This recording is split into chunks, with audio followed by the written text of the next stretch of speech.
अब हम 12th के मैथ्स का सबसे सिंपल टॉपिक स्टार्ट करते हैं जो कि मैट्रिक्स है। 12th के मैथ्स का मैट्रिक्स एक सबसे सिंपल टॉपिक है जिसमें कोई बहुत ज्यादा दिमाग लड़ाने की जरूरत नहीं पड़ती है। उसके रूल्स और सॉल्यूशन का जो प्रोसेस है बिल्कुल सिंपल है और थोड़ा सा ठीक से ऑब्जर्व करोगे, उसके रूल्स वगैरह को ध्यान से सीख लोगे तो आसानी से इसके क्वेश्चन हो जाते हैं। तो हम मैट्रिक्स टॉपिक स्टार्ट करते हैं, देखते हैं कि मैट्रिक्स एक्चुअली में है क्या और फिर उसके रूल्स हम पढ़ेंगे और देखेंगे कि फिर इस रूल्स के बेसिस पे क्वेश्चन कैसे सॉल्व होते हैं। तो मैट्रिक्स को हम बोल सकते हैं कि ये मैथमेटिक्स की एक लैंग्वेज है। मैथमेटिक्स में डिफरेंट तरह के प्रॉब्लम को सॉल्व करने के लिए हमने उसके बहुत सारे लैंग्वेजेस डेवलप किए हैं और जिनका हम डिफरेंट डिफरेंट प्लेसेस पे यूज करते हैं अकॉर्डिंग टू रिक्वायरमेंट। जैसे हमने डिफरेंशिएशन डेवलप किया, इंटीग्रेशन डेवलप किया, वेक्टर डेवलप किया और मैट्रिक्स भी एक मेथड है और प्रोबेबिलिटी भी हमने डेवलप किया। तो इस तरह से डिफरेंट प्रॉब्लम्स को डील करने के लिए हमने मैथ्स की डिफरेंट लैंग्वेजेस डेवलप की। ये सब जो मैंने बताया उसको हम बोल सकते हैं कि ये मैथ्स की लैंग्वेजेस है और हर लैंग्वेज के अपने रूल्स हैं जिसको हम उस लैंग्वेज का ग्रामर बोल सकते हैं। तो इनमें से अगर कोई लैंग्वेज तुम्हें सीखना है तो सबसे पहले तुम्हें उसके ग्रामर्स को सीखना पड़ेगा। एक लैंग्वेज की ग्रामर से दूसरे लैंग्वेज को तुम नहीं सीख सकते।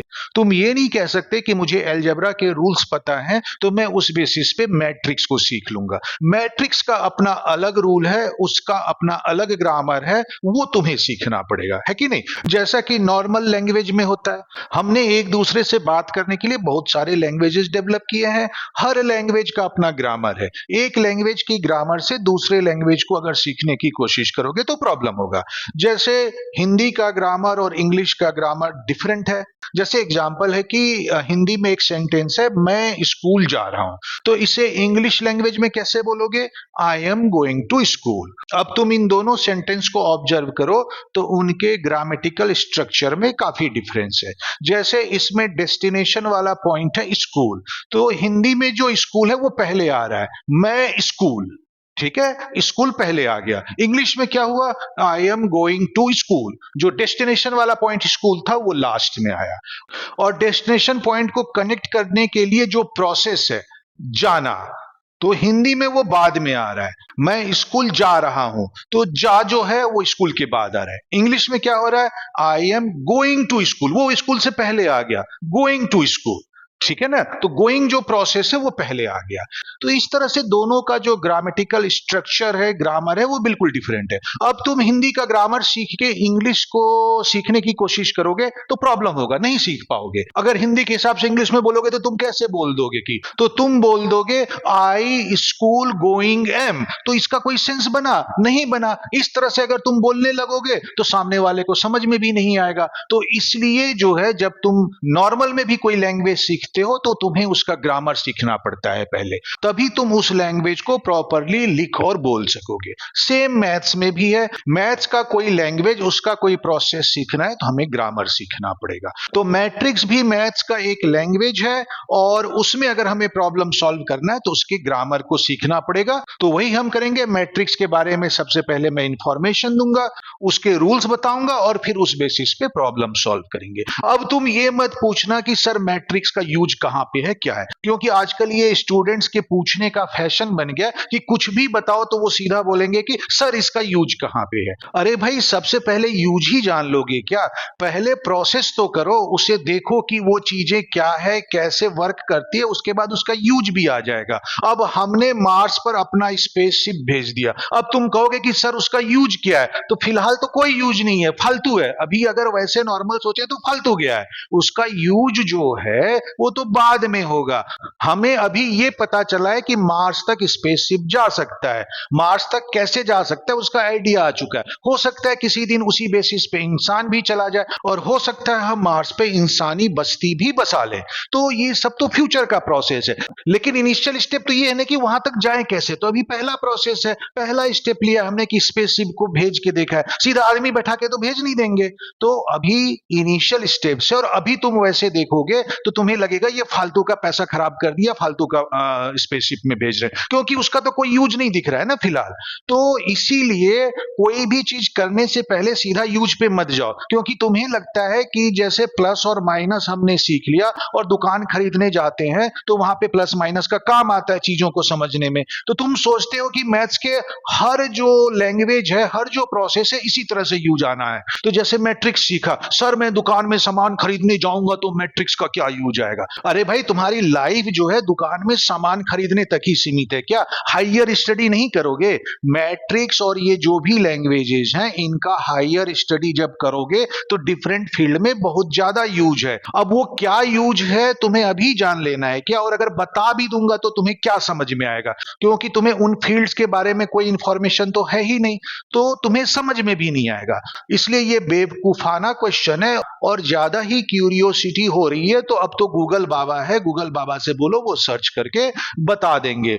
और फिर भी अगर तुम मुझसे सुनना चाहते हो तो मैं कहूंगा कि इसका सबसे इंपॉर्टेंट यूज है कि ये 10 नंबर का टॉपिक है, इसको पढ़ लोगे तो तुम्हारे बोर्ड में 10 नंबर आ जाएंगे। 10 नंबर आ जाएंगे तो तुम्हारा परसेंटेज अच्छा हो जाएगा, परसेंटेज अच्छा हो जाएगा तो तुम्हारे अच्छे कॉलेज में एडमिशन हो जाएगा, और अच्छे कॉलेज में एडमिशन हो जाएगा तो जॉब अच्छा मिलेगा, और जॉब अच्छा मिलेगा तो तुम्हें पैसा मिलेगा। और जिसके लिए कि तुम पढ़ रहे हो, तुम्हारे पढ़ने का उद्देश्य, जो ऐसा क्वेश्चन पूछते हैं उनका एक ही उद्देश्य होता है पढ़ने का, कि भाई पढ़ के मुझे जॉब करना है और पैसा कमाना है। सीखने से उन्हें कोई मतलब नहीं होता है चीजों को।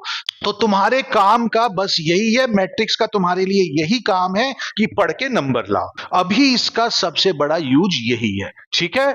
तो अब हम मैट्रिक्स टॉपिक स्टार्ट करते हैं। तो मैट्रिक्स एक मैथमेटिकल प्रोसेस, मैथमेटिक्स की एक लैंग्वेज है जिसके बारे में हम पढ़ रहे हैं। तो मैट्रिक्स का डेफिनेशन हम कैसे बता सकते हैं? तो डेफिनेशन हम बोल सकते हैं, matrix is an ordered rectangular array of information और data in which information or data are written in horizontal line and vertical line, and all the information and data written inside this rectangular array is called element of the matrix or entries of the matrix। मतलब simple way में बोल सकते हो, matrix जो है information या data का rectangular form में अरेंजमेंट है, जिसमें इंफॉर्मेशन या डाटा हॉरिजॉन्टल लाइन और वर्टिकल लाइन के फॉर्म में लिखे होते हैं, और हर इंफॉर्मेशन या डाटा को हम मैट्रिक्स का एलिमेंट या फिर मैट्रिक्स के एंट्रीज कहते हैं। इसको अब मैं एक एग्जांपल के बेसिस पे समझाता हूं। तो देखो, इसको समझाने के लिए मैंने ये एग्जाम्पल लिया है। 3 स्टूडेंट हैं, राधा, रीना और राहुल, और इनके पास कितने नोटबुक्स हैं और कितने पेन हैं, इसकी इंफॉर्मेशन हमें दे रखी है। राधा के पास 15 नोटबुक और 10 पेन है, रीना के पास 10 नोटबुक्स और 2 पेन्स हैं, और राहुल के पास 13 नोटबुक्स और 5 पेन्स हैं। तो ये इंफॉर्मेशन हमें दे रखी है। अब इस इंफॉर्मेशन को मैट्रिक्स फॉर्म में लिखेंगे तो कैसे लिखेंगे? तो जो डेफिनेशन बताया था उसके बेसिस पे इसे मैट्रिक्स फॉर्म में लिखना है। तो डेफिनेशन क्या था? एक रेक्टेंगुलर एरे में जो इंफॉर्मेशन है उसको horizontal line and vertical line में हम लिखेंगे, ठीक है? अब इस इंफॉर्मेशन को मैट्रिक्स में बताने के लिए मैं सबसे पहले एक रेक्टेंगुलर एरे बनाता हूं। अब इसमें जो है, मैं सबसे पहले एज्यूम करता हूं कि जो वर्टिकल लाइन जो है वो स्पेसिफिक स्टूडेंट्स के इंफॉर्मेशन को बता रहा है। पहली वर्टिकल लाइन राधा के इंफॉर्मेशन को बताएगा, दूसरी वर्टिकल लाइन रीना के इंफॉर्मेशन को बताएगा, तीसरी वर्टिकल लाइन राहुल के इंफॉर्मेशन को बताएगा। और वो इंफॉर्मेशन किस फॉर्म में है? तो क्लियरली इंफॉर्मेशन जो है ये बता रहा है कि किसके पास कितने नोटबुक और कितने पेन है। तो पहली हॉरिजॉन्टल लाइन जो है, इनके पास जो नंबर ऑफ नोटबुक्स है उसका इंफॉर्मेशन देता है। दूसरी हॉरिजॉन्टल लाइन इनके पास कितने पेन है उसकी इंफॉर्मेशन देता है।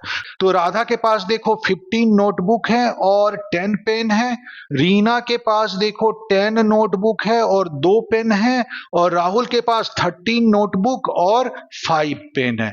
और इस तरह से पहली हॉरिजॉन्टल लाइन नोटबुक की इंफॉर्मेशन को बता रहा है और दूसरी हॉरिजॉन्टल लाइन स्टूडेंट्स के पास जो पेन है उनके नंबर्स को बता रहा है, उसकी इंफॉर्मेशन दे रहा है।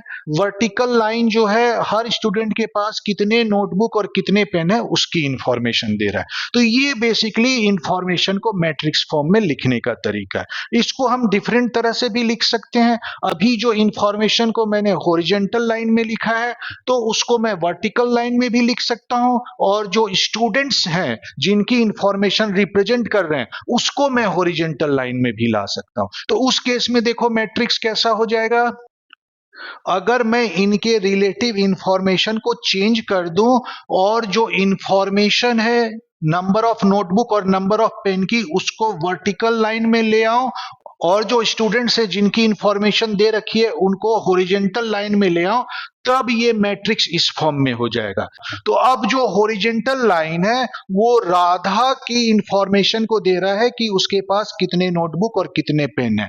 दूसरी जो लाइन है अब वो रीना के इंफॉर्मेशन को देगा कि कितने नोटबुक है और कितने पेन है, और तीसरा वाला राहुल का देगा। तो देखो राधा के पास 15 नोटबुक था तो नोटबुक के सामने वर्टिकल लाइन में लिख दिया, 10 पेन है तो पेन के सामने वर्टिकल लाइन में लिख दिया। इसी तरह से रीना के पास 10 नोटबुक था और 2 पेन था, और राहुल के पास 13 नोटबुक था और 5 पेन था। तो इस तरह से इंफॉर्मेशन को हम मैट्रिक्स फॉर्म में अरेंज कर देते हैं, और यही जो है मैट्रिक्स फॉर्म में इंफॉर्मेशन को लिखना हुआ। और ये जो अंदर लिखे हुए नंबर्स हैं इंफॉर्मेशन के, इसको हम कहते हैं एलिमेंट्स ऑफ द मैट्रिक्स या एंट्रीज ऑफ द मैट्रिक्स। ठीक है, यहां तक समझ में आ गया? तो ये मैंने एक एग्जांपल देके बता दिया।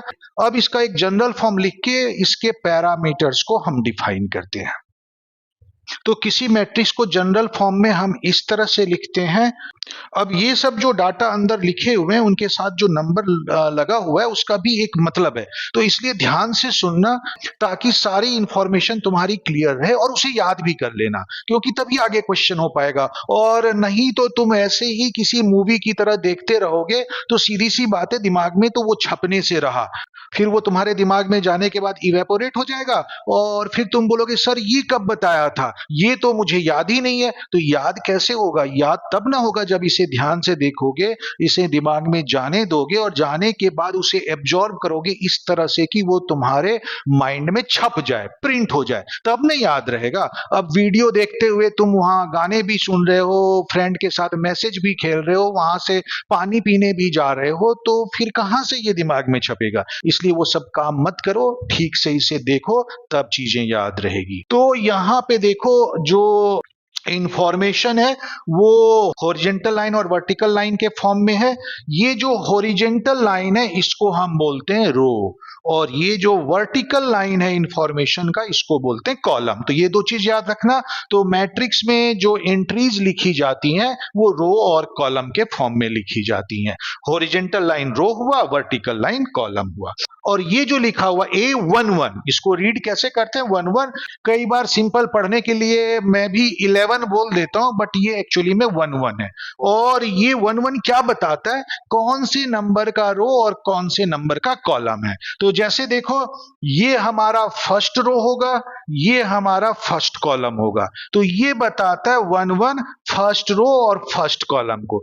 इसमें लिखा हुआ पहला जो नंबर है वो रो को इंडिकेट कर रहा है और जो दूसरा नंबर है वो कॉलम को इंडिकेट कर रहा है। तो ये एलिमेंट फर्स्ट रो में है और फर्स्ट कॉलम में है, तो रो के लिए 1 और कॉलम के लिए 1। तो 1 1 लिखने का मतलब जैसे लिखा हुआ है तो हमें समझ जाना चाहिए पहला वाला जो 1 है वो बता रहा है कि ये किस रो का, कि ये किस रो में प्रेजेंट है, और दूसरा वाला जो नंबर ये बता रहा है वो किस कॉलम में प्रेजेंट है। अब यहां पे देखो ये 1 2 है, तो 1 2 का मतलब हुआ पहला जो नंबर है वो रो को बता रहा है और दूसरा जो नंबर है वो कॉलम को बता रहा है। तो ये फर्स्ट रो और सेकंड कॉलम का नंबर है। तो देखो ये फर्स्ट रो हुआ और ये सेकंड कॉलम का हुआ, तो इसलिए A12 लिखा हुआ है। ये देखो ये फर्स्ट रो थर्ड कॉलम का है तो इसमें A13 लिखा हुआ है। ठीक है, तो इसी तरह से जैसे जैसे हम आगे जाएंगे तो इसमें देखो मैंने A1N लिखा हुआ है। तो बताओ इसका क्या मतलब हुआ?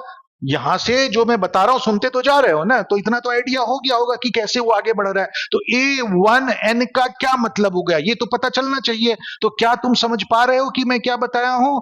ये जो है इसका मतलब हुआ कि पहला नंबर रो को बता रहा है तो फर्स्ट रो है, और दूसरा नंबर कॉलम को बता रहा है तो ये nth कॉलम का एलिमेंट है, फर्स्ट रो और nth कॉलम का। ठीक है, क्लियर हो गया? क्या तुम्हें समझ में आ गया था? तुमने अपना आंसर सही नोट किया था? यही सोच रहे थे आंसर? तो सोच रहे थे यही तो अच्छी बात है, नहीं सोच रहे थे तो फिर देखो आगे एक्सप्लेन कर रहा हूं तो वहां पे समझना। ठीक है, अब जैसे देखो A21, अगेन देखो पहला नंबर 2 है, ये किसको बता रहा है? रो को, तो ये सेकंड रो को बता रहा है। दूसरा नंबर क्या है? 1, वो किसको बता रहा है? कॉलम को, तो कौन सा कॉलम हुआ? 1 है तो फर्स्ट कॉलम, तो ये element second row first column का है। तो देखो A22, ये क्या हुआ? सेकंड रो और सेकंड कॉलम, तो ये सेकंड रो और सेकंड कॉलम हुआ। तो A23 जल्दी से बताओ क्या होगा? तो A23 कौन से रो और कौन से कॉलम का है? तो पहला नंबर जो है 2 है तो सेकंड रो हुआ, और दूसरा नंबर 3 है तो थर्ड कॉलम हुआ। तो ये सेकंड रो और थर्ड कॉलम के एलिमेंट को बता रहा है, करेक्ट। और इसी तरह से डैश डैश आगे जाएगा, A2n किसको बता रहा है? तो ये सेकंड रो और nth कॉलम के एलिमेंट को बता रहा है। क्लियर हो रहा है? एलिमेंट को रो और कॉलम में कैसे लिखते हैं समझ आ गया? ठीक है, तो इसी तरह से हम लिखते हुए आगे बढ़ेंगे। और ये लास्ट वाली रो को देखो, तो AM1, तो AM1 क्या बता रहा है? पहला नंबर रो को बता रहा है, दूसरा नंबर कॉलम को बता रहा है, तो ये mth रो और फर्स्ट कॉलम का एलिमेंट है। ये AM2 है, ये क्या बता रहा है? ये mth रो और सेकंड कॉलम का एलिमेंट है, तो mth रो और सेकंड कॉलम का, और इसी तरह से चलता जाएगा और ये हो गया AMN। तो इसका क्या मतलब हुआ? ये एलिमेंट का इंफॉर्मेशन क्या है? एलिमेंट का इंफॉर्मेशन है mth कॉलम और nth रो का एलिमेंट है। तो इस तरह से जो मैट्रिक्स के अंदर एलिमेंट्स हैं उनकी पोजीशन को हम असाइन करते हैं। तो ये बेसिकली एलिमेंट्स के पोजीशन को बताता है कि कौन सा एलिमेंट किस पोजीशन पे। जैसे तुमसे बोले कि A43, ये इसकी पोजीशन क्या होगी? 43, तो 43 क्या हुआ? 4 बता रहा है रो को, 3 बता रहा है कॉलम को, फोर्थ रो और थर्ड कॉलम का एलिमेंट है। ठीक है, तो बस ऐसे ही तुम्हें समझते जाना है, बस मैट्रिक्स धीरे धीरे समझ में आने लगेगा। तो अब इसमें और भी इंफॉर्मेशन पे जाते हैं। तो हॉरिजॉन्टल लाइन रो को बता रहा है, वर्टिकल लाइन कॉलम को बता रहा है, और ये पोजीशन के बारे में मैंने बता दिया। अच्छा, अब इस जो जनरल फॉर्मेशन है मैट्रिक्स का, इसमें कितने रो और कितने कॉलम है? तो देखो m रो और n कॉलम है। तो ये जो number of row into number of column है उसको मैट्रिक्स के एंड में सब्सक्रिप्ट के फॉर्म में लिख देते हैं, और इसको बोलते हैं ऑर्डर ऑफ द मैट्रिक्स। तो इस मैट्रिक्स का ऑर्डर क्या है? m इंटू n है। अगर कोई नंबर है तो मल्टीप्लाई मत कर देना, इसका अपना मतलब है, मल्टीप्लाई नहीं करना है, उसको इसी तरह से मल्टीप्लीकेशन के फॉर्म में लिखना है। तो m इंटू n, इसको हम क्या बोलेंगे? Order of the matrix. Order of the matrix क्या हुआ? रो का नंबर इंटू कॉलम का नंबर। क्लियर हो गया यहां तक? अब जैसे मैंने यहां जो दो मैट्रिक्स बताए थे, तो उसमें से मैं तुमसे पूछ लेता हूं, बताओ क्या होगा। तो सबसे पहले बताओ इस मैट्रिक्स का ऑर्डर क्या होगा? इस मैट्रिक्स का तो ऑर्डर मैंने क्या बताया था? रो इंटू कॉलम लिखना है। इसमें कितने रो हैं? 2 रो हैं। इसमें कॉलम कितने हैं? 1 2 3, 3 कॉलम है। तो इसका ऑर्डर कितना हुआ? 2 इंटू 3। ठीक है, अब इसी तरह से इसमें देखो, जल्दी से बताओ इसका ऑर्डर क्या होगा? कॉपी में लिखो और फिर मैं इसका आंसर बता रहा हूं, चेक करो। तो कॉपी में लिखो इसका ऑर्डर कितना होगा। तो इसमें देखो, इसमें 3 रो है और 2 कॉलम है, तो इसका ऑर्डर हुआ 3 इंटू 2। तो इस तरह से ऑर्डर तुम्हें समझ में आ गया। अब जैसे जैसे इसमें तुमसे पूछूं कि बताओ ये जो नंबर 10 है इसकी पोजीशन क्या है, इस एलिमेंट की पोजीशन क्या है? तो 10 देखो क्या है? सेकंड रो और फर्स्ट कॉलम में है, तो ये A21 है। इसकी ये जो एलिमेंट है सेकंड रो और फर्स्ट कॉलम का एलिमेंट है। तो बेसिकली हम इसको कैसे लिख सकते हैं कि A21 की जो पोजीशन है वो 10 है। इसी तरह से इस मैट्रिक्स में अगर मैं तुमसे पूछूं बताओ A23 की वैल्यू क्या है, तो A23 का मतलब हुआ सेकंड रो थर्ड कॉलम, तो सेकंड रो और थर्ड कॉलम का एलिमेंट है 5, तो A23 की वैल्यू हुई 5।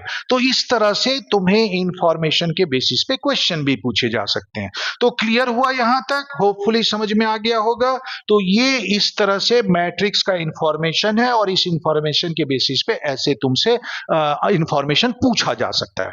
अब अगर मैं पूछूं कि बताओ इस मैट्रिक्स में कितने एलिमेंट है, तो किसी भी मैट्रिक्स में कितने एलिमेंट है कैसे निकालोगे? अब देखो इस मैट्रिक्स में कितने एलिमेंट हैं, तो उसको हम कैसे निकाल सकते हैं? तो सिंपल लॉजिक लगाओ कि कैसे निकलेगा और फिर वो हमारा फॉर्मूला भी बन जाएगा। तो जैसे मैं अगर समझना चाह रहा हूं कि कितने एलिमेंट है इस मैट्रिक्स में, तो सबसे पहले इस कॉलम में देखता हूं कितने एलिमेंट है। तो इस कॉलम में उतने ही एलिमेंट है जितने रो है। तो रो कितना है? m। तो फर्स्ट कॉलम में m एलिमेंट हुआ तो ये m आ गया।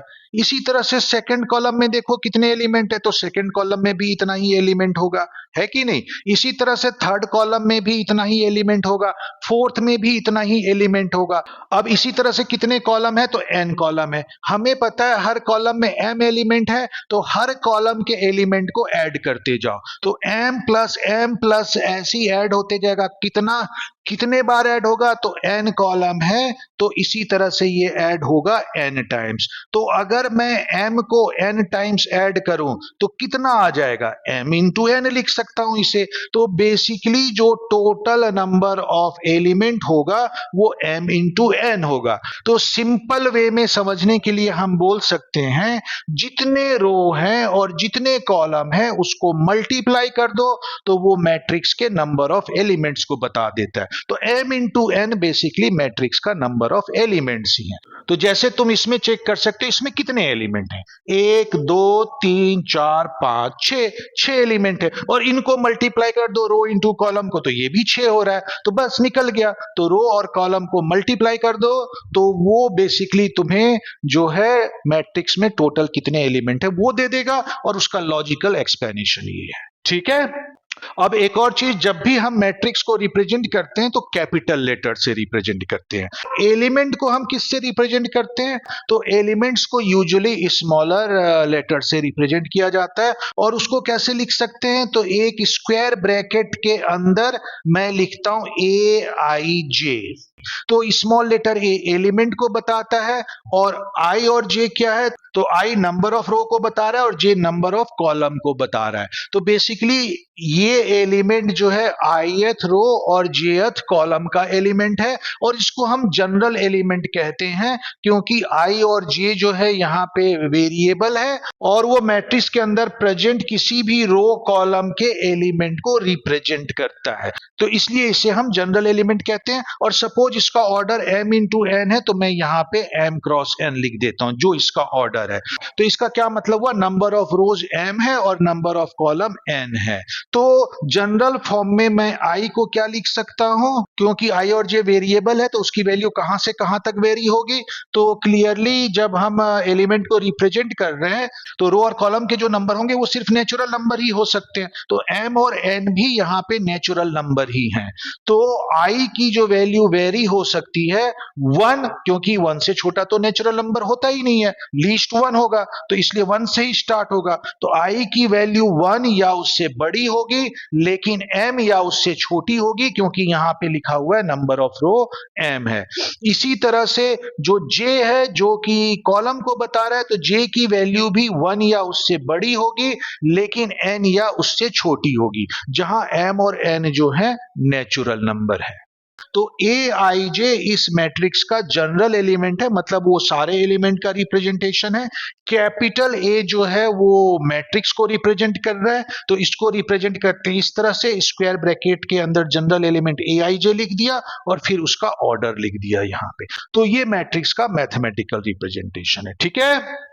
तो मैट्रिक्स के एक्सप्लेनेशन में मैंने जितनी जगह मैट्रिक्स के ऑर्डर को एक्सप्लेन किया है, जैसे कि ये मैट्रिक्स है तो इसमें देखो 3 रो है और 2 कॉलम है, तो इसका ऑर्डर जो हुआ वो मैंने बताया कि 3 इंटू 2 होगा या 3 क्रॉस 2 होगा, ऐसे इसे रिप्रेजेंट किया है। लेकिन इसे एक्चुअल सेंस में जो डिफाइन करते हैं वो होता है 3/2।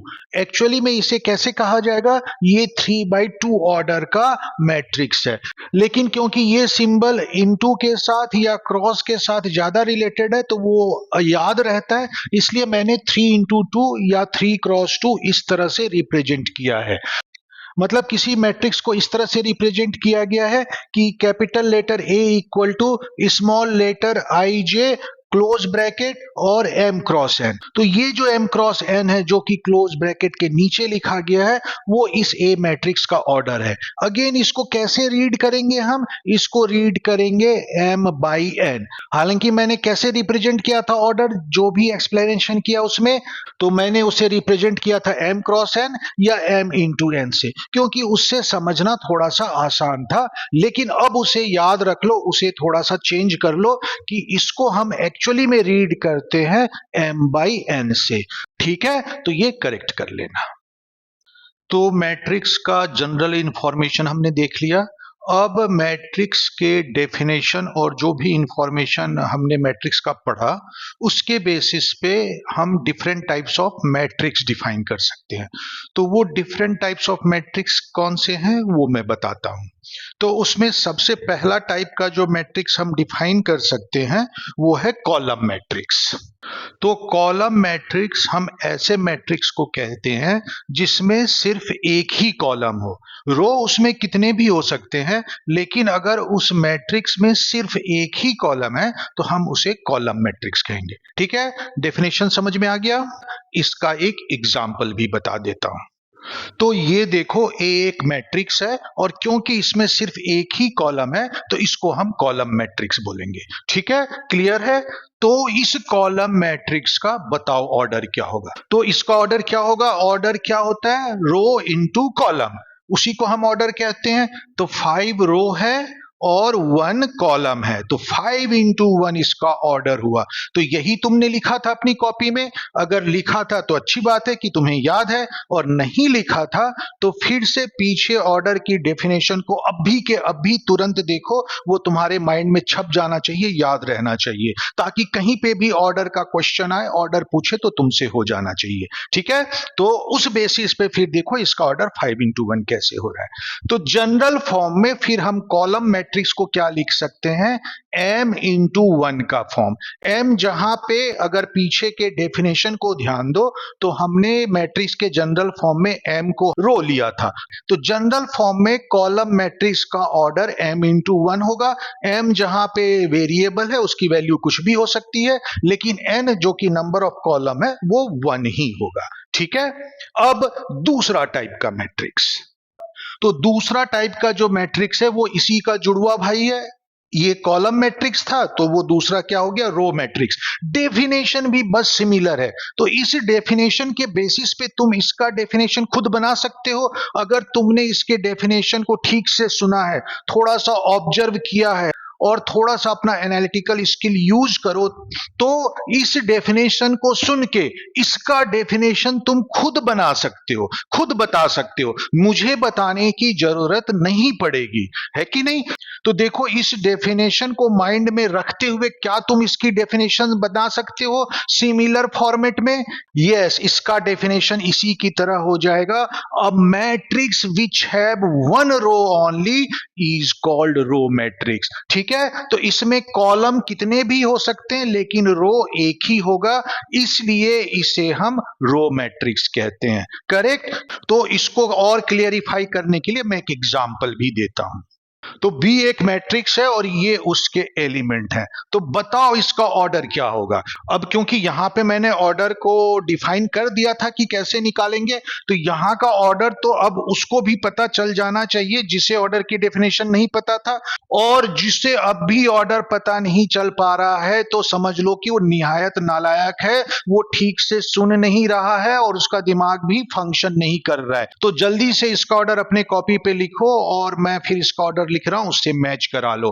तो देखो इसमें रो 1 है और कॉलम कितने हैं? 1 2 3 4 5 6 कॉलम है, तो इसका ऑर्डर 1 इंटू 6 हुआ, रो इंटू कॉलम। ठीक है, तो ये इसका ऑर्डर था, तो करेक्ट था जो कॉपी में लिखा था। ठीक है, वेरी गुड। तो रो मैट्रिक्स के ऑर्डर का जनरल फॉर्म हम क्या लिख सकते हैं कि रो तो इसमें डिफाइंड है 1 होगा, लेकिन कॉलम की वैल्यू कुछ भी हो सकती है, उसमें कोई कंडीशन अप्लाइड नहीं है। तो मैट्रिक्स के जनरल फॉर्म में हमने कॉलम का जो जनरल नंबर n लिया था तो उसी का यूज करता हूं। तो रो मैट्रिक्स में रो 1 है और कॉलम को मैं n लिखता हूं। n एक वेरिएबल नंबर है जिसकी वैल्यू कुछ भी हो सकती है। तो जनरल फॉर्म में रो मैट्रिक्स का ऑर्डर हम लिख सकते हैं 1 इंटू टू एन।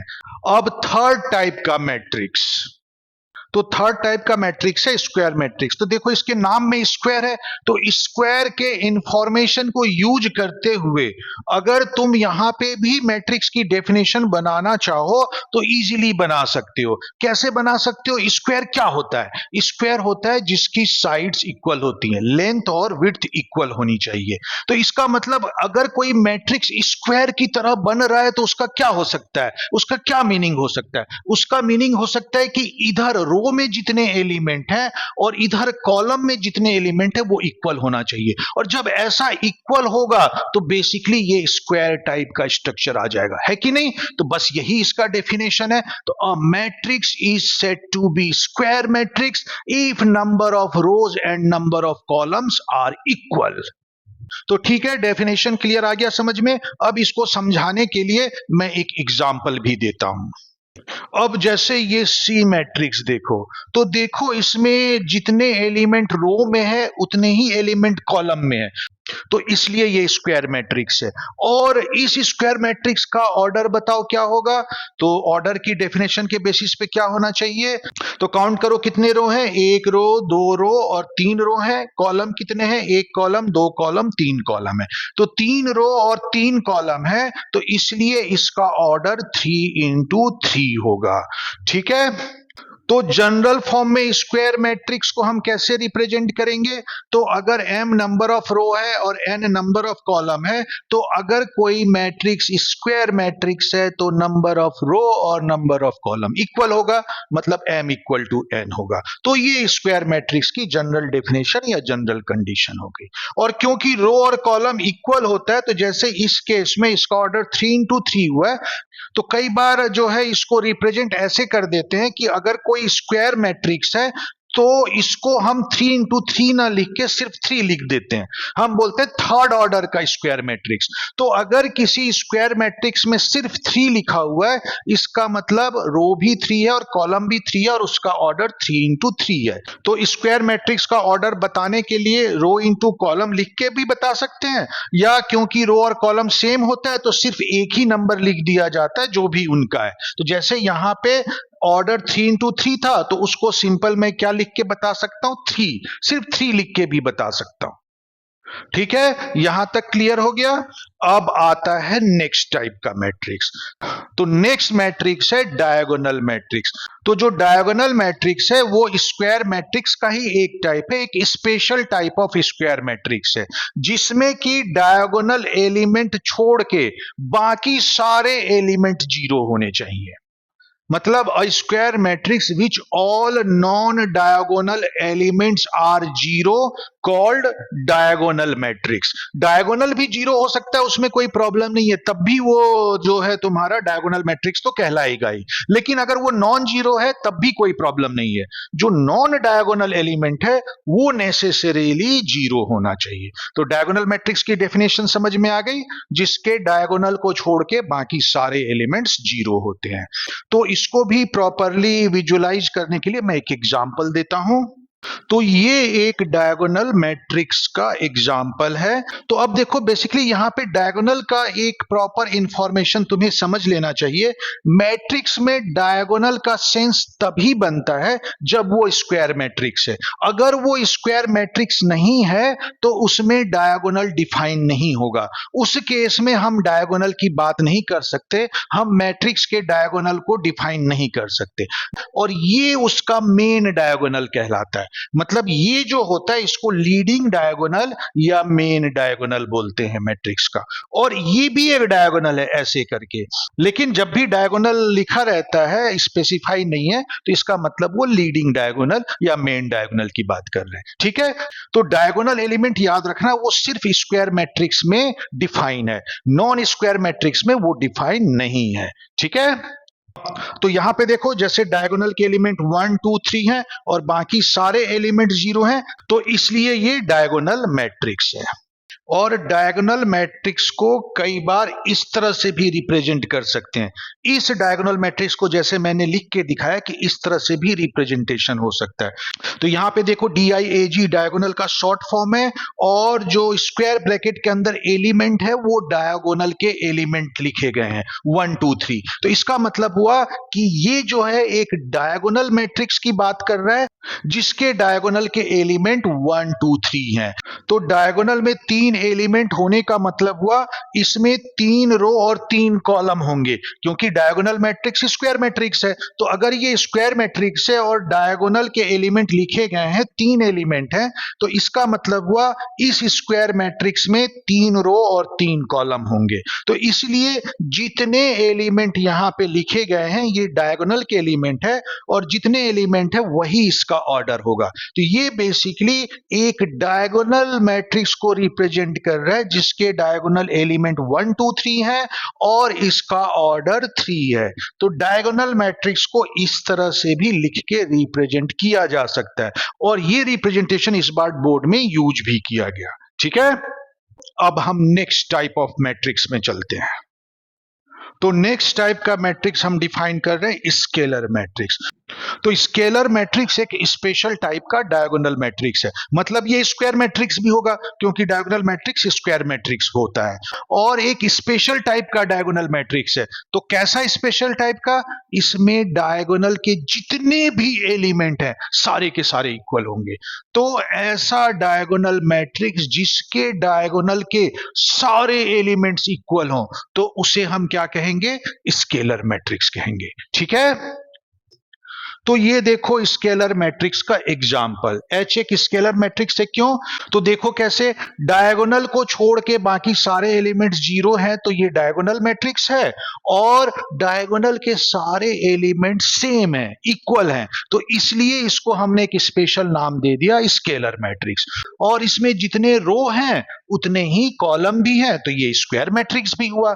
तो इस तरह से अगर किसी डायगोनल मैट्रिक्स के डायगोनल के सारे एलिमेंट्स इक्वल होंगे तो उसको हम स्केलर मैट्रिक्स बोलेंगे। ठीक है, अब नेक्स्ट टाइप का जो मैट्रिक्स हम डिफाइन करते हैं वो है आइडेंटिटी मैट्रिक्स। आइडेंटिटी मैट्रिक्स एक स्पेशल टाइप का स्केलर मैट्रिक्स है। मतलब स्केलर मैट्रिक्स तो होगा ही, लेकिन ये स्पेशल टाइप का। और इसमें स्पेशल क्या है? स्पेशल ये है कि जो डायगोनल के एलिमेंट है वो स्पेसिफिकली 1 होंगे।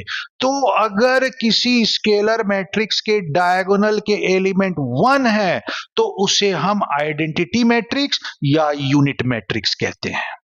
तो इसका मतलब हुआ जो आइडेंटिटी मैट्रिक्स है वो स्केलर तो है ही, साथ में डायगोनल भी होगा और स्क्वायर भी होगा, क्योंकि ये सारे स्क्वायर मैट्रिक्स के ही ब्रांच में आ रहे हैं। तो पीछे के डेफिनेशन देखोगे तो क्लियर हो रहा होगा कि आइडेंटिटी मैट्रिक्स जो है वो स्केलर भी है, वो डायगोनल भी है और वो स्क्वायर भी है। सबकी डेफिनेशन वो फॉलो कर रहा है। ठीक है, और आइडेंटिटी मैट्रिक्स को बताने के लिए हम स्पेसिफिक लेटर यूज करते हैं आई। आइडेंटिटी मैट्रिक्स को आई से बताया जाता है। तो कहीं पे भी मैट्रिक्स अगर आई लिखा हुआ है और अगर स्पेसिफाई नहीं है तो वो डेफिनेटली आइडेंटिटी मैट्रिक्स है, उसी की बात कर रहा है। तो देखो आइडेंटिटी मैट्रिक्स का एक एग्जांपल देके बताता हूं। तो देखो इसमें डायगोनल को छोड़ के बाकी एलिमेंट जीरो है, डायगोनल मैट्रिक्स की डेफिनेशन है। रो कॉलम इक्वल है, स्क्वायर मैट्रिक्स की डेफिनेशन फॉलो कर रहा है। और देखो जो डायगोनल के एलिमेंट है सेम है तो स्केलर मैट्रिक्स भी फॉलो कर रहा है। और क्योंकि डायगोनल के एलिमेंट 1 है इसलिए इसका स्पेसिफिक नाम हो गया आइडेंटिटी मैट्रिक्स। तो क्लियर हो गया, इसका एग्जांपल देख के समझ में आ गया। अब जैसे देखो इसमें इसका ऑर्डर कितना है, तो 3 रो और 3 कॉलम है, तो इसका ऑर्डर 3 इंटू 3 हुआ। और मैंने क्या बताया था कि अगर स्क्वायर मैट्रिक्स है तो उसमें रो कॉलम इक्वल होते हैं, तो इसमें दोनों लिखने की जरूरत नहीं, सिर्फ एक 3 भी लिख दोगे तो उसका अंडरस्टूड मीनिंग होता है कि वो 3 इंटू 3 है। इसलिए जब लिखा होता है तो जैसे मैं इसको लिखता हूं तो ये एक आइडेंटिटी मैट्रिक्स है और उसके नीचे सबस्क्रिप्ट में ऐसे लिख दिया जाता है। तो I3 का मतलब क्या हुआ? ये एक आइडेंटिटी मैट्रिक्स है जिसका ऑर्डर 3 है। क्योंकि रो कॉलम इसमें इक्वल होता है तो ऑर्डर 3 का मतलब यहां हो गया ये 3 इंटू 3 का आइडेंटिटी मैट्रिक्स है, मतलब ये मैट्रिक्स है। तो जब भी इस तरह से लिखा होगा तो कंफ्यूज मत होना। ठीक है, यहां तक समझ में आ गया सब चीजें?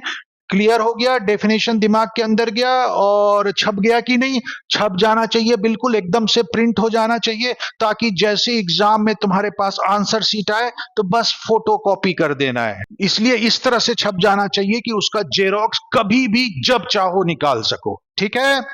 अब एक और स्पेशल टाइप का मैट्रिक्स हम डिफाइन करते हैं, वो होता है जीरो मैट्रिक्स।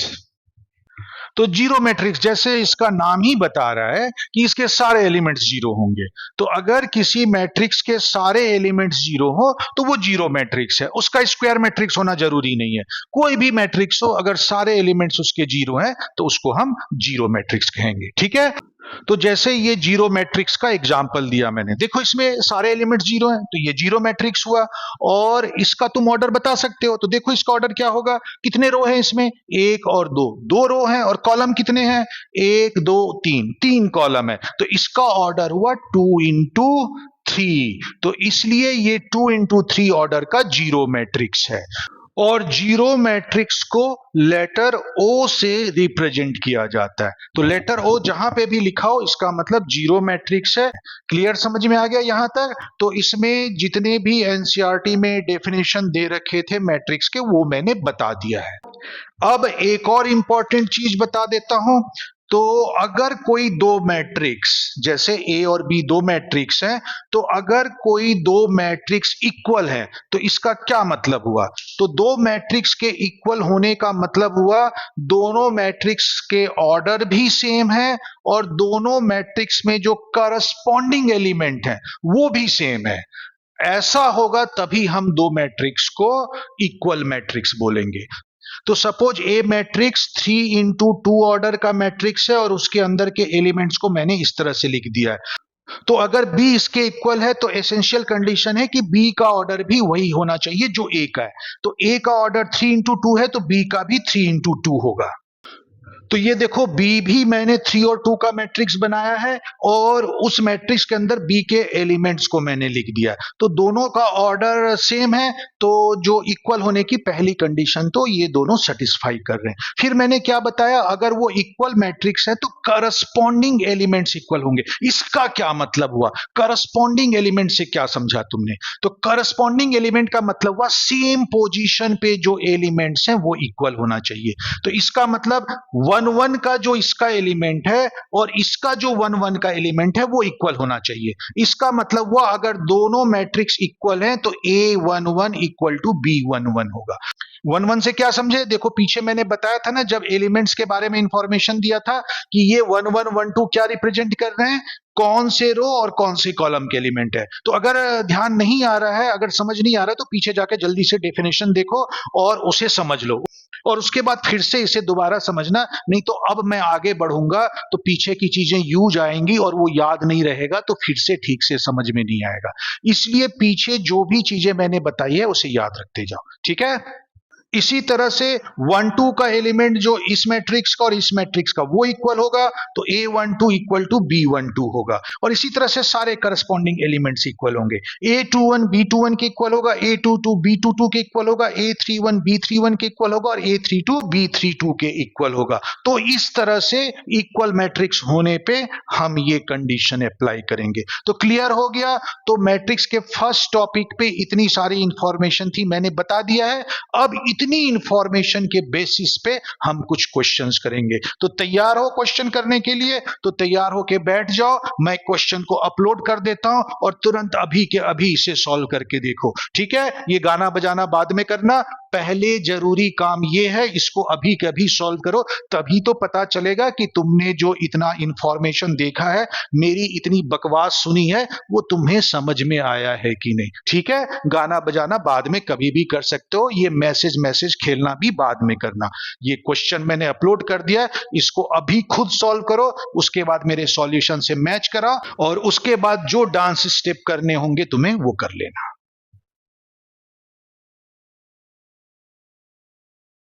अब पहला क्वेश्चन है कि अगर मैट्रिक्स में टोटल नंबर ऑफ 24 एलिमेंट्स हैं तो बताओ मैट्रिक्स के कौन कौन से ऑर्डर पॉसिबल हो सकते हैं। तो हमें पता है कि जो टोटल एलिमेंट होते हैं वो रो और कॉलम का मल्टीप्लिकेशन से आता है और ऑर्डर जो होता है वो रो इनटू कॉलम के फॉर्म में ही लिखा जाता है। तो इस दो इंफॉर्मेशन के बेसिस पे हम इजीली मैट्रिक्स का ऑर्डर बता सकते हैं।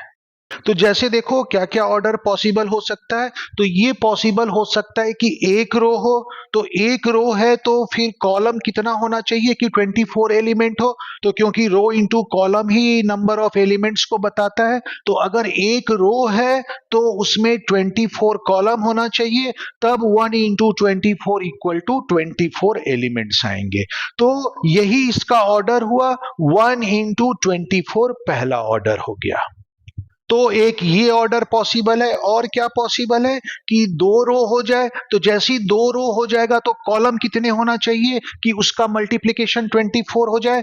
तो जो कॉलम है वो 12 होना चाहिए, तभी 24 एलिमेंट आएंगे। तो दो रो और 12 कॉलम, इसका मतलब 2 इंटू 12 जो है ये ऑर्डर हो जाएगा, क्योंकि रो इंटू कॉलम ऑर्डर होता है। तो 2 इंटू 12 जो है एक और डिफरेंट टाइप का ऑर्डर हो गया। और क्या पॉसिबिलिटी है डिफरेंट टाइप के ऑर्डर की। तो और हो सकता है 3 इंटू 8, 3 रो और 8 कॉलम, तो उसका मल्टीप्लीकेशन भी 24 आएगा और रो इंटू कॉलम ही जो है वो ऑर्डर भी होता है। तो नेक्स्ट टाइप का जो ऑर्डर पॉसिबल है वो है 3 इंटू 8। और इसके बाद कौन सा ऑर्डर पॉसिबल है, तो 4 इंटू 6 भी 24 होता है, तो एक ऑर्डर 4 इंटू 6 होगा। और इसके बाद कौन सा ऑर्डर पॉसिबल है, तो उसके बाद जो नेक्स्ट ऑर्डर पॉसिबल है वो इनके रिवर्स ही होंगे। 6 इंटू 4, 6 रो और 4 कॉलम। यहां पे देखो 4 रो और 6 कॉलम थे, रिवर्स ऑर्डर में 6 रो और 4 कॉलम, तो वो एक डिफरेंट टाइप का मैट्रिक्स पॉसिबल है। तो 6 इंटू 4 नेक्स्ट टाइप का ऑर्डर पॉसिबल है। उससे नेक्स्ट टाइप का क्या होगा, इसका रिवर्स ऑर्डर 8 इंटू 3। उसका नेक्स्ट क्या होगा, इसका रिवर्स ऑर्डर 12 इंटू 2। और उसका नेक्स्ट क्या होगा, इसका रिवर्स ऑर्डर तो 24 इंटू 1। तो इस तरह से इतने डिफरेंट टाइप के ऑर्डर के मैट्रिक्स पॉसिबल हैं जिनके की 24 एलिमेंट्स होंगे। ठीक है, समझ आ गई बात। अब हम नेक्स्ट क्वेश्चन पे चलते हैं। अब सेकेंड क्वेश्चन में दे रखा है कि हमें 4 इंटू 3 ऑर्डर का मैट्रिक्स बनाना है, मतलब 4 रो होंगे और 3 कॉलम होगा। और ये निकालने के लिए हमें एलिमेंट्स के रो और कॉलम मतलब आई और जे में एक रिलेशन दे रखा है, उसके बेसिस पे निकालना होगा। तो सबसे पहले मैं इस मैट्रिक्स का जनरल फॉर्म लिख देता हूं, क्योंकि उसमें हमें रो और कॉलम के पोजीशन की जरूरत पड़ेगी। तो ध्यान रखो 4 रोज हैं और 3 कॉलम्स हैं। तो क्योंकि 3 कॉलम है तो ईच रो में जो है 3 एलिमेंट्स होंगे। तो जो हम 4 इंटू 3 ऑर्डर का मैट्रिक्स बनाएंगे उसका जनरल फॉर्म ये होगा। अब हमें ये एलिमेंट चाहिए और इसको निकालने के लिए हमें एक रिलेशन दे रखा है जिसमें वैल्यू जो है रो और कॉलम की पोजीशन से रिलेटेड है। तो हमारे पास वो रिलेशन क्या दे रखा है, a i j equal to i minus j upon i plus j, ये रिलेशन दे रखा है। अब इसका यूज करके ये एलिमेंट्स निकालने हैं। तो जैसे देखो A11 कैसे निकलेगा, तो A11 निकलेगा जब I1 होगा और J1 होगा, और वही वैल्यू जब मैं राइट साइड में पुट कर दूंगा तो वो उसकी वैल्यू आ जाएगी। तो इसी तरह से हम सारे एलिमेंट्स को निकालेंगे। तो A11 का मतलब हुआ I1 है, J1 है, यहां रखा तो 1 माइनस 1 अपॉन 1 प्लस 1। तो इसका आंसर देखो 1 माइनस 1 जीरो होता है, तो जीरो आ जाएगा। इसी तरह से तुम्हारा A12 क्या होगा, तो 1 माइनस 2 डिवाइडेड बाय 1 प्लस 2 आ जाएगा, क्योंकि I1 है और J2 है, तो यहां पे I की जगह 1 रख दिया, J की जगह 2 रख दिया। अब इसको मैं सॉल्व करूंगा तो देखो न्यूमरेटर में क्या हो गया, 1 minus 2 equal to minus 1 divided by 3। इस तरह से A12 आ गया। अब मैं A13 निकालता हूं, तो A13 में I1 है और J3 है, तो इसका सॉल्यूशन हो जाएगा 1 माइनस 3 अपॉन 1 प्लस 3। तो इसका आंसर आ जाएगा 1 माइनस 3 सॉल्व करेंगे तो ये हो जाएगा माइनस 2, तो माइनस 2 बाय 4, तो इसका आंसर आ जाएगा माइनस 1 बाय 2। अब इसी तरह से सेकंड रो के एलिमेंट निकालते हैं। तो A21 क्या होगा, तो इसमें I2 है और J1 है, तो यहाँ पे राइट साइड में इसकी जगह अगर हम रिप्लेस कर दें तो हमारे पास हो जाएगा 2 माइनस 1 अपॉन 2 प्लस 1। तो 2 माइनस 1 1 हुआ, तो ये 1/3 आ जाएगा। इसी तरह से A22 हो जाएगा 2 माइनस 2 अपॉन 2 प्लस 2, तो ये आ जाएगा 0। इसी तरह से A23 हो जाएगा तुम्हारे पास 2 माइनस 3 अपॉन 2 प्लस 3, तो 2 माइनस 3 माइनस 1 हुआ, तो माइनस 1/5 आ गया। तो इसी तरह से सेकंड रो भी निकल गया। अब हम थर्ड रो के एलिमेंट निकालते हैं। तो A31 कैसे निकालेंगे, तो इसमें I3 है और J1 है, तो राइट साइड का जो रिलेशन है उसमें पुट कर देते हैं 3 माइनस 1 अपॉन 3 प्लस 1, तो ये आ जाएगा तुम्हारा 2/4, तो ये आ जाएगा 1/2। इसी तरह से A32 हो जाएगा 3 माइनस 2 अपॉन 3 प्लस 2, तो ये आ जाएगा 1/5। इसी तरह से A33 हो जाएगा तुम्हारे पास 3 माइनस 3 अपॉन 3 प्लस 2, तो इसका आंसर आ जाएगा 0। अब हम फोर्थ रो का एलिमेंट निकालते हैं। तो A41, तो अगेन इसको राइट साइड के जो रिलेशन में पुट कर देते हैं। I4 है और J1 है, तो ये हो जाएगा 4 माइनस 1 अपॉन 4 प्लस 1, तो ये आ जाएगा 1/5।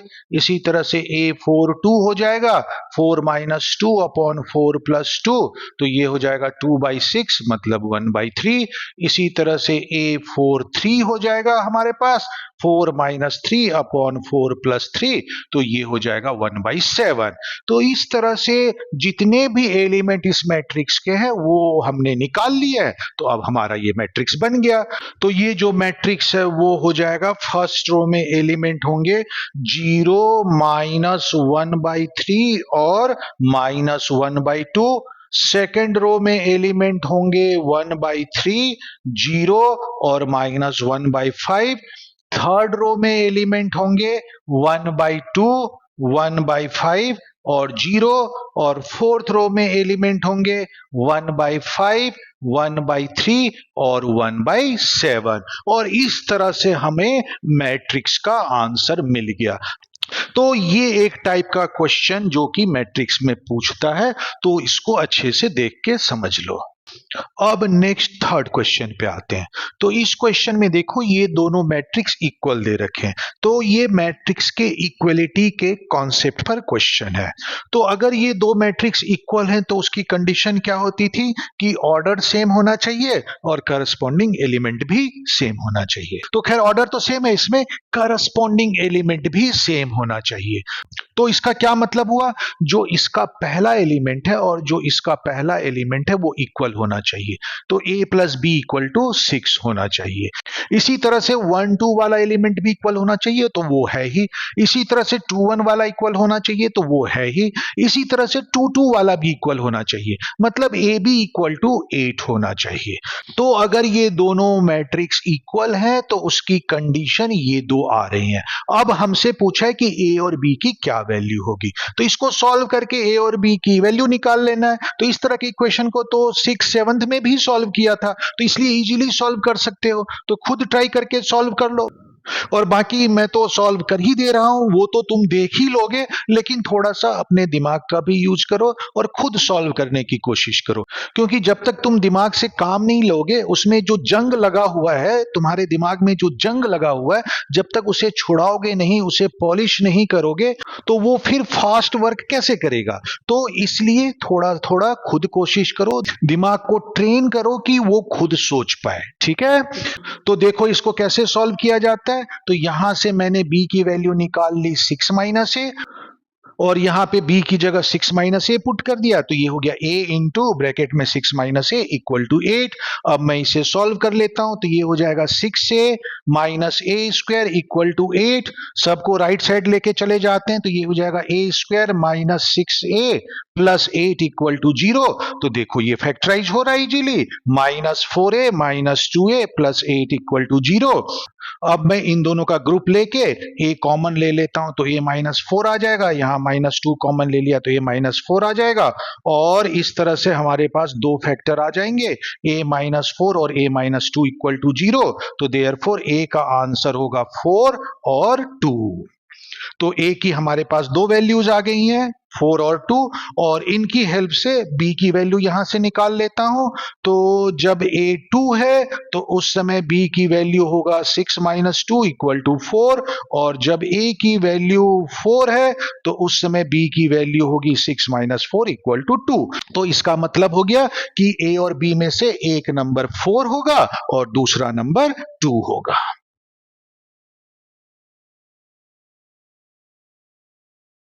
अब जो फोर्थ क्वेश्चन है उसमें तुम्हें कुछ इंफॉर्मेशन दे रखे हैं और उस इंफॉर्मेशन को तुम्हें मैट्रिक्स फॉर्म में लिखना है, और जब मैट्रिक्स फॉर्म में लिख दोगे तो फिर उस बेसिस पे क्वेश्चन पूछा हुआ है। तो सबसे पहले इंफॉर्मेशन को हम मैट्रिक्स फॉर्म में लिखेंगे, और ये दे रखा है कि उसे 2 इंटू 3 के फॉर्म में ही लिखना है। तो 2 इंटू 3 के फॉर्म में कैसे लिखेंगे, मतलब रो जो है वो 2 होना चाहिए और कॉलम जो है वो 3 होनी चाहिए। तो क्योंकि फैक्ट्री हमारे पास 3 है तो इसका मतलब फैक्ट्री के जो इंफॉर्मेशन है उसे हमें कॉलम में रखना होगा, क्योंकि कॉलम जो है वो 3 है।